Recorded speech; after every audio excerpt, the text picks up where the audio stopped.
I'm Rusty Johnson, prevention specialist for Boone County with YSS, and that entails working with a lot of different things, but two of them is working with substance abuse prevention and also tobacco prevention. So working in the schools, community, and just all around Boone County, doing everything we can with everything from school-age children all the way through actually about as old as you can get with prevention.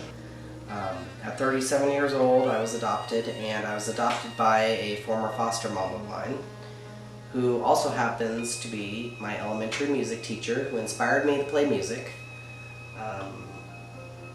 who I accredit giving me the tools to go on and become the musician that I am, and actually the person that I am. 11 o'clock sharp at the courthouse, we appeared before a judge, and a little bit more intense than I thought it was going to be. And I thought I had prepared myself for it, but I don't know if you can ever prepare yourself for something like that. And so this lady named Carolyn Brickley, she is a lady who came into my life when I was about 11 or 12 years old, and I was going into 6th grade at this point, and I was just leaving another foster family, and I was creating havoc in this foster family. It was in best interest that I moved out. However, it needed to happen in a very timely fashion. So they went ahead and had searched for a temporary placement for me, and the temporary placement was with a single lady, Carolyn Brickley, who lived in New Sharon, about 15 miles away from the school system I was in. Long story short, Carolyn and I had started to click.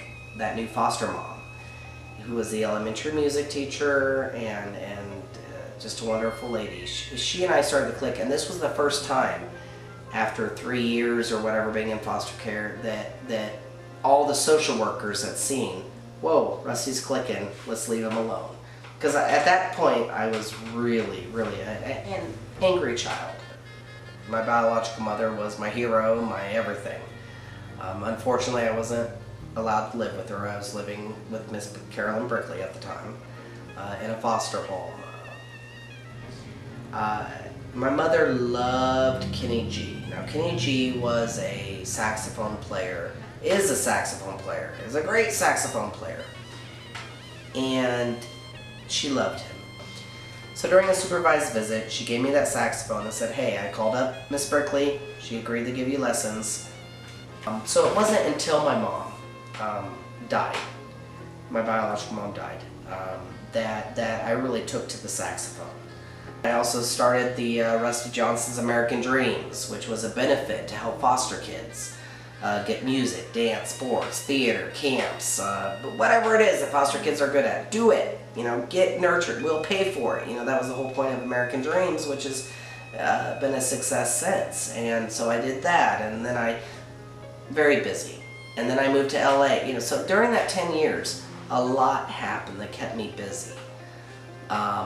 And it wasn't until my former high school, my high school asked me to come back and to speak to the student body, that they thought maybe I could inspire them a bit. So I came back and I spoke to the student body, and Carolyn was there. We spent, I don't know how many hours we spent in that elementary music room talking. And then it was probably, at that time I was living in Dallas, so it was probably and Carolyn was here in Iowa.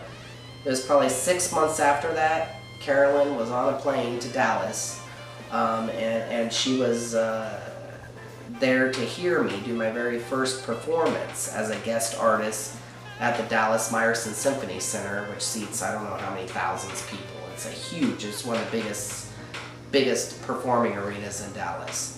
And it was truly remarkable for me to look out there and see Carolyn, now my mother, out there to support me, and it wasn't anymore about me, it was about us. Pretty cool. If Carolyn, sees this and what would I possibly want to say to her? And I truly think that there's nothing I could say to her now that she doesn't already know, and that's why I let her adopt me.